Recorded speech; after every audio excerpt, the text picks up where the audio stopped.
Now on Talking Solutions, Sonia Anderson is here along with Anthony McTaggart. They're part of a charity called Andson. Unusual name. Where'd you guys come up with that? My last name happens to be Anderson, so some people think it's a shorter version of Anderson, but it's not. I started that organization, and it's actually Anthony, Doug, and Sonia. Anthony is my son, and Doug's my husband, and Sonia. So we started this organization together. We founded it, we put the money into it, and we work at it. Sonia Anderson. And yes, you're right. I did notice that the letters in your last name also correspond to the name of your 501c3 charity, which is Andson. Yes, and I never thought about that when I put it all together. It just worked well in my mind. Some things are meant to be. Yes. Sonia's with us also, Anthony McTaggart, and we are talking about Andson. It is a local 501c3 charity. I had not heard of you guys until our friend Susan brought you to my attention, noting also that April is Financial Literacy Month. What a great time to find out about Andson. Absolutely. We incorporated in late 2009, and we started providing services back in early 2010. We are one of the newer organizations, but I have to say we're the fastest growing educational organization out in Southern Nevada. It's pretty important, Sonia. I know a lot of very smart people who, when it comes to financial literacy, just financial smarts, they don't have it. They can be brilliant as far as just knowing things in general, but if you don't get the money component, it's really an issue. It becomes a big problem for people down the road. You know, it is. Unfortunately, it's not a component that's taught in school. So most of us grow up, in society, and Las Vegas happens to be very much an instant gratification society we live in. It's very easy to fall off the track. So what financial literacy is really budgeting and discipline. And if you don't have those two components and you come out starting working and getting paychecks and there is no discipline, you easy come, easy go sort of, and then you end up in trouble. Well, look at it all the way through life. You end up in your later years, if you haven't done the right financial planning, you're getting toward retirement and you have nothing to back you up. Yeah, absolutely. And that's one of the things that America as a society we struggle with. We always see those statistics that less than 20% of the population has 3 months of reserves. And it is scary. It's a frightening situation. And that's why we decided that we are going to teach financial literacy, and we started kindergarten. It's life skills. We teach them financial capabilities, and it starts out with basic needs versus wants and goes all the way into our high school curriculum, prepares them to go out in the job market and go out into life and college and everything else that goes with it. Sonia Anderson is with us today from Andson, also in studio. Quiet so far, but Anthony, I have no doubt you're going to share some of your wisdom with us. Anthony McTaggart, April is Financial Literacy Month. I was unfamiliar with Andson. Actually, I don't have any kids in the household, so I don't have that current need, but Andson is a 501c3 charity. These days, people are talking about charter schools and other opportunities for education, but Andson is not a school per se. No, it's not. It is a 501c3. We provide supplemental educational programs. We have homework help tutoring, financial literacy, and a banking program. And we work with the students all across Clark County. Our homework help and tutoring program is an after-school program. We deliver that to students at schools, at a number of the Clark County, Las Vegas libraries, at all the Boys and Girls Clubs. And whereas the financial literacy program is taught in schools during the school day throughout the school year. So we work with the individual administration for each school, and we create a timeline of how we deliver those lessons, usually about once a month. Starts out with kindergarten all the way through 12th grade, our program, and we have a young adult program as well. And then a few years ago, in partnership with United Way and Silver State School Credit Union, we launched the Piggy Bank program. That's a savings program that works in tandem with the financial literacy lesson. So we teach them basic needs versus wants, smart spending, why it's important to save. Then we created a bank, and we have 3 of them so far at elementary schools where the kids actually learn to save. They have actual accounts. Those bank accounts are held at Silver State School Credit Union in a master account. And then Anthony worked very, very hard to develop an app that the kids and their parents can all log into their accounts and monitor their progress in savings. But what's remarkable is that these are 3 schools that are in the most at-risk neighborhoods in Clark County. But those 3 schools, those elementary school students have saved almost $215,000 in a little bit over 4 years. That's amazing. And people may think when you're talking about kids in a lower income area, well, they don't have that much money to worry about. That makes it all the more important to know how to budget and how to plan and how to spend it properly to make it stretch as far as you can.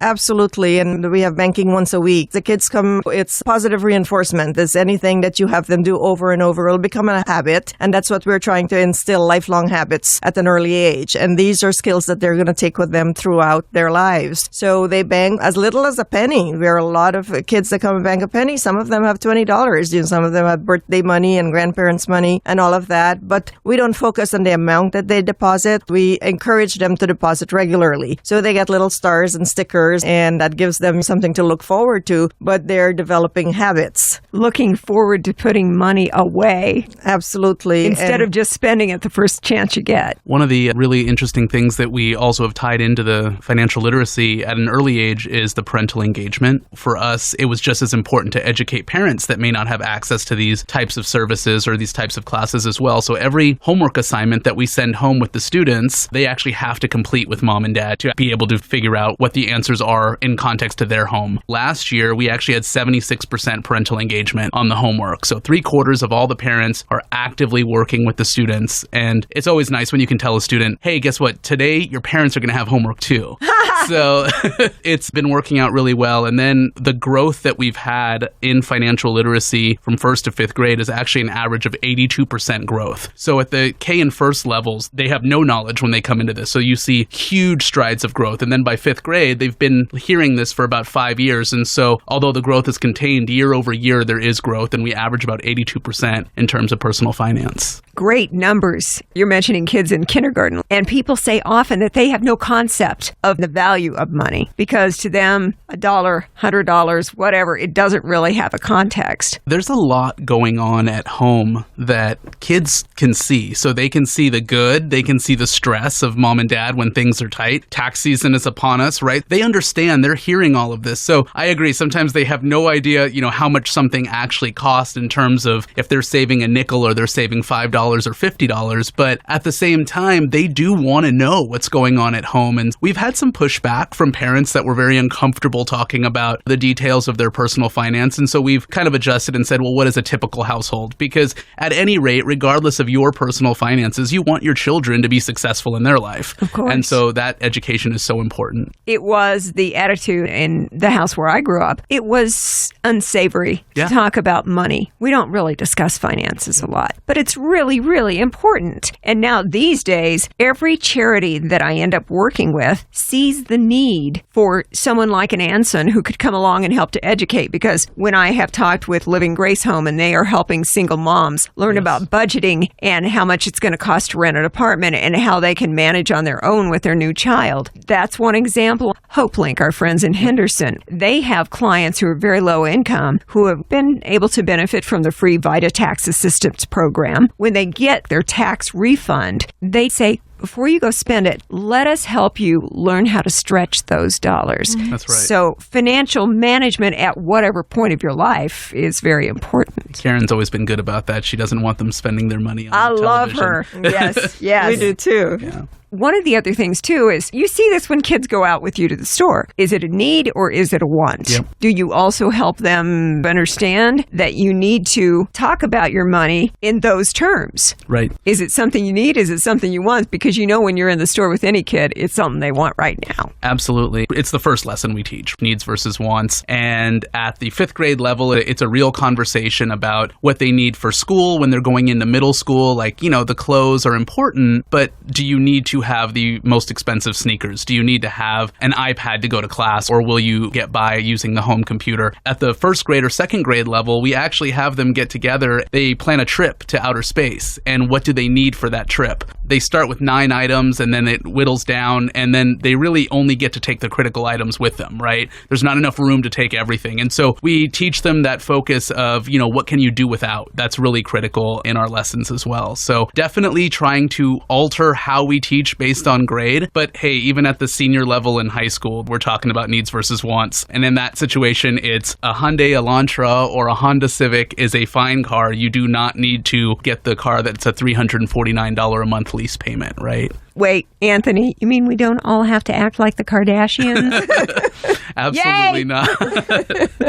I like that attitude. In studio with us now on Talking Solutions, it's our friends from Andson. We've got Sonia Anderson and Anthony McTaggart in. 501c3 charity. I guess it only makes sense that since you guys talk and teach financial literacy and related things, banking and such, that your cost as a charity providing these services tutoring. Your costs really, you come in at a good number. Do I hear that it costs about $100 to teach kids these things for a year? And that's it. We are not just the fastest growing educational nonprofit in Southern Nevada. We've managed to be very, very effective and very efficient. And over the last 5 years, on average, it costs us just $100 to serve a student throughout the school year. It's remarkable, and the success and the impact that we have with the students for as little as most people spend more than that on coffee. Oh, yeah, I can spend that much in coffee easily. That's great to know that you are also aware as a charity that the ultimate financial literacy and performance is to bring these services to kids. That's right. We make sure we do our housekeeping first before we take it out there in the field. April is Financial Literacy Month. So does Andson have events? We do. We started Financial Literacy Awareness Month, and we have a 30-day campaign and a 30-day challenge. Our goal this month is to raise $30,000 in 30 days, and that will give us enough money to serve 300 additional students. And with that also, we created, and I'll let Anthony talk more about that, is 30 tips in 30 days. Yeah, so the idea here is that we tried to get tips that, obviously we focus heavily on students, but we also have some tips for adults that are mixed in there. They're pretty graphically pleasing. We have a great team at the office that puts together these nice infographics for us. So what we're trying to do is get more followers and more invested interest on social media for us, because we are actually made up of, I would say 80% of our staff are young, attending college or just out of college themselves, new teachers in the school district, for example. We definitely have the ability to be on social media, and that's a great way to connect with us and stay informed about what's going on. Those tips will be on Instagram. You'll see them on Facebook and Twitter this month as well. And to get on our social media, you can just go to andson.org, ANDSON, and then connect with us that way. We always have links and a podcast of our discussion on the Talking Solutions Facebook page. Andson was selected by Mutual of America as the 2016 Merit Award finalist. That's for community partnerships. They had thousands of organizations that they review annually, and we're very, very proud that our piggy bank program was chosen as the recipient of that award. So on April 13th, Mutual of America comes to town, and they host what they call a hometown luncheon celebration for us at the Valley High Golf Club, and we are tremendously honored to be the recipient of that award. Only one in Nevada this year. Additionally, Andson is also one of the recipients of the Governor's Black Tie Invitational. This is the 17th annual event that they're having at the Southern Highlands Golf Club. They select 8 charities every year to be the recipient of proceeds from that event, and we have again been selected as one of those charities, April 20th through the 21st. So it's a busy month for you. It is a busy month for us, yes. In studio with us from Andson, Sonia Anderson and Anthony McTaggart. How did you start this charity? What inspiration did you have where you said, I think this is missing. I think we could help here? I came from a very, very poor background. I'm in a third world country, but because of help from total strangers in the community, I was able to get a really good education and migrated to the U.S. Here I went to college on scholarships, and then I had a very, very successful debt management company, which Anthony worked in. Throughout the 20-plus years that I owned and operated that business, we served over 66,000 clients across the country. And throughout my credit counseling career, I witnessed and realized more and more that every one of these clients had the money within their budgets to pay their bills. None of them had the discipline or the budgeting skills required. So in 2008, I decided I was going to move to Nevada to retire. And once I got here, I saw the vast economic need for intervention in the school system. So I thought, well, this is my way of giving back. I am going to sell my business and take the proceeds and start a nonprofit and help kids so that when they grow up, they don't end up being one of the 66,000 clients that I helped in credit counseling. Catch them at the start. That's a much better way to do it. Our schools in Nevada overall are constantly derided for not providing a solid enough education for kids. It's a very large school district, 5th largest in the country, and we face tremendous challenges. Our schools are overcrowded. The population that we serve is so diverse and so needy, and the school district, as much as they make changes and try to implement changes, it's an elephant. It's not going to happen overnight. And as awful as those statistics are, we have some tremendously good schools. We have our academies. Basic High School in Henderson was one of the finalists for their robotics program, and Basic's one of the lower socioeconomic areas. But we have, Valley High School has some great programs, and it's unfortunate that those get shuffled in the whole whole realm of the poor statistics, but that's why we're here. We serve almost 15,000 students a year, and every one of our students advance tremendously. So with programs like ours and partnerships that we try to form throughout the community, we will make a difference. Sonia, you're already making a difference, of course, with Andson. And when we talk about the overall quality of education in Nevada, these components, such as financial literacy and the knowledge that you provide through Andson, helps to lift all boats. Everybody gets a better education because of what you offer. Yeah, it takes a community. It requires the community involvement. It takes partnerships. It takes business leaders and donors and philanthropists to get all these supplemental programs like ours into the schools and to help the kids be able to reach their goals. Sonia Anderson is here with us, also Anthony McTaggart from Andson, 501c3 charity, providing much-needed financial education for our students. We always ask, as part of Talking Solutions, what can we do to help you? Listeners can all get involved. Partnerships, collaboration, community involvement, and of course, financial support. And our website provides opportunities for donations as little as $10. And,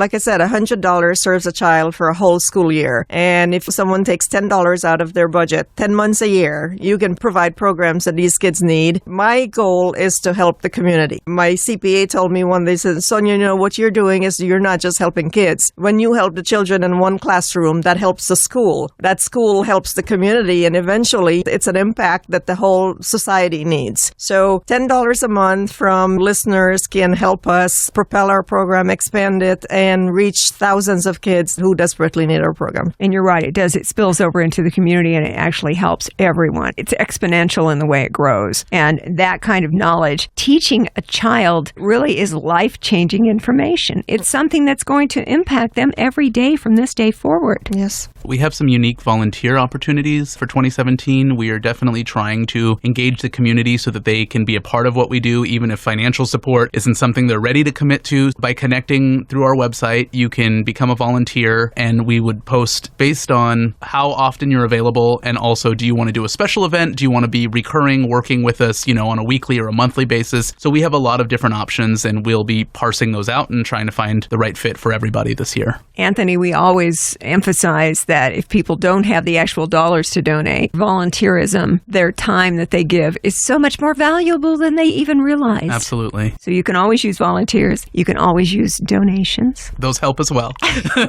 And you take it and you stretch it because you have financial literacy yourselves. So Yes. $100 to educate a kid for a year, that's pretty good. Let's say somebody listening to our discussion today, they say, gosh, I'd really like to have that knowledge for my kids. Where do they go if it's not already in their school? Do they start with your website and then reach out? All of the locations are listed on our website on a map, but if we're not at their school, we do have partnerships in the community where they can access qualified CCSD tutors at little to no cost to them. So one of those is our relationship with the Clark County Library District, where we are now in 8 of their libraries and expanding, as well as the Boys and Girls Clubs. Every Boys and Girls Club has a power hour where they can get assistance with homework, in the afternoon, and get some recreation and have some time in a kind of a different environment than just the school setting. And we've really found that that's an area that we thrive in as well. So we love helping out at schools directly, but sometimes a student that leaves school and then goes to another setting can actually be more successful sometimes if they're not doing well in a classroom setting. So libraries as well as Boys and Girls Clubs would be a great way to access our services. A lot of different places, a lot of opportunities Absolutely. for these kids to get the knowledge that is so important. It is Andson, Sonia Anderson, Anthony McTaggart in studio with us today. Am I forgetting anything? In addition to financial literacy that goes on in the classroom, we do homework help and tutoring programs after school. And those are the programs that would be happening at the libraries, the Boys and Girls Clubs, as well as schools that we directly partner with. And what we've seen is, at the very least, we're seeing like 80% growth during a school year, and sometimes we're seeing 250% growth. Wow. We actually prepared this chart for the city of Las Vegas recently. We have a handful of schools that we've worked with, and the growth from pre-test to post-test, or from the beginning of the school year to the end, is just huge, especially in English language arts and mathematics, which is where our tutors spend most of their time. And one of the things that makes us unique with our after-school program is we hire Clark County teachers. Our tutors are not volunteers, even though we can use volunteers, and the more hands is always better. But what helps is to have the same people with the students throughout the school year. So we hire teachers to work in our program after school. They're familiar with the curriculum. curriculum. They know how to teach. They know how to explain it to the students. And then we have education majors as aides as well to supplement that. So just the fact to have small groups that the child needs, and we serve so many English language learners, just to have that extra attention that the teacher cannot deliver to a single child in a classroom of 30 plus students. In the after school setting, it makes such a vast improvement. In as little as 6 weeks, they go from struggling to being above where they need to be. Do you find, Sonia, that when you inspire that fire in a kid and they realize that they now understand finances and budgeting and all these other things, when you inspire them and they realize that they have the ability and they're learning and moving forward, that's got to spill over into other areas and make them a better student overall? Absolutely. Every child wants to be smart. Every child wants to be successful. And from my own life experience, I can tell you that what we do is we give children self-confidence. If a child does not have the self-confidence, they will not learn because they're intimidated. They sit in a corner. No one wants to raise their hand and give the wrong answer. So when we help a child gain that self-confidence and they can feel confident enough that they're going to deliver the right answer, the spark and the life that comes into that child is remarkable. And we've been doing this for almost 6 years now. And every time I walk into a classroom or into a setting where we provide services, I walk out with goosebumps knowing we did that. We're doing that. Working with kids, having parents get involved with homework, it's bettering the financial understanding. Everybody in the family ends up in a better place. Yeah, and my aim when I came up with this idea to start this nonprofit is to break the generational cycle for families. I broke the generational cycle for my family. The community I came from, over 80% of the population are illiterates. They use thumbprints. They did not know how to sign their names. They didn't know how to read or write. At 13, the girls married off to the boy next door, and,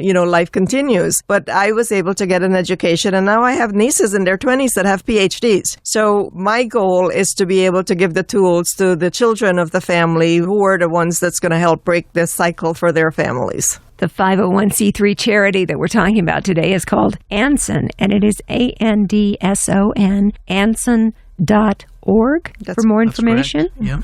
What else do we need to cover? I would just say, to echo the last statement by Sonia, is the idea of values and perceptions, both towards education directly, what's going on in the classroom, as well as personal finance, is really critical for us. So we've tried a half dozen models throughout the last 6 or 7 years. They're all successful. They all move scores. Really, spending time with children is the most critical thing you can do to make them more successful individuals as they grow up. So we're shifting values and money. We're making them more capable and confident in the classroom in their normal English and mathematics that they need to do. And we know that by 3rd grade, if they are not reading and doing the math at the level that they should, that makes them so much more likely to not graduate. It's really spending time with students. And it doesn't have to be a formal process. So even if you're not ready to access our services right now, ask your child what's going on in their day. Actually spend the time and go through their homework with them. Talk to them about money. Engage them when they go to the store. I know it's stressful, but if you're walking through an aisle with a child,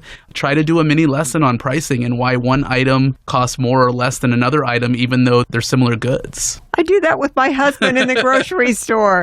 Well, some of us are just different. Big kids. That's fine. This is an important issue, and I just think that this could be one of the keys to improving the overall quality of education in Nevada. Absolutely. Andson is the organization, 501c3 charity. You're invited to get involved as a donor. They can take $100 and turn it into education for a kid for a whole year, make them better students, better performers, smarter people for their entire lives when it comes to money and the way that they manage it.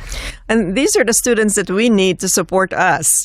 We need the incoming population to support our aging population. So unless we give them the tools that they will need to provide the services that we will need, then we're all in the wrong boat. That's a really good idea. Let's make them smart so they can take care of us later down the road. Win-win.